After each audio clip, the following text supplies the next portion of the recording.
2 నెలల ఇంకా రేపు 6th కానీ సెకండ్ మంత్ కంప్లీట్ అవుద్ది. 4 years తర్వాత వచ్చిన ప్రెగ్నెన్సీ.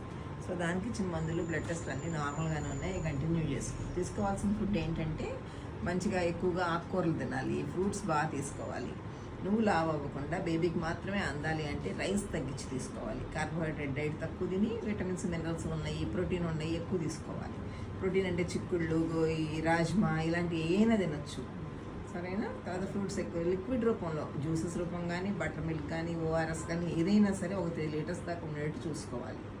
సరే, మెయిన్ ఫుడ్ ఇది. సరే, ఎగ్ ఒకటి తింటే ఎగ్ ప్రోటీన్ కదా, ఎగ్ వైట్స్ అయితే 2-3 కూడా తినొచ్చు, లేదా ఫుల్ ఎగ్ తింటే ఒక ఎగ్ తినొచ్చు రోజు. పాలు కంపల్సరీగా తాగాలి, కాల్షియం కావాలి బేబీకి, బోన్స్ ఫార్మేషన్ కాటికి కాల్షియం కావాలి, పాలు కంపల్సరీగా తాగాలి. సో పాలు, గుడ్డు, ఆకుకూరలు, ఫ్రూట్స్ ఇలాంటివన్నీ సెలెక్టివ్గా తీసుకోవాలి.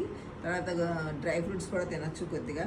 తర్వాత స్ప్రౌట్స్, మొలకలు అంటారు, రోజు కొంచెం అవి తినొచ్చు. తర్వాత వేరుశనగ ఉండలతో చేసిన చిక్కీస్ అంటారే, అదైతే బెల్లం కూడా ఉంటుంది, ప్రోటీన్ ఉంటుంది, దాంట్లో ఐరన్ ఉండే బెల్లం కూడా ఉంటుంది కాబట్టి అది ఇంకా మంచిది. సో అట్లా నిదానంగా రోజు రోజుకి పెంచుకుంటా వెళ్ళు. ఇప్పుడు వికారం వాంతులు లేకుండా ఉంటే ఇట్లో ఏమైనా తీసుకోవచ్చు, ఉంటే కొంచెం నువ్వు చూసుకుని తిను, సరేనా. మళ్ళీ నెక్స్ట్ టైం 1 month వద్దు కానీ. ఓకే.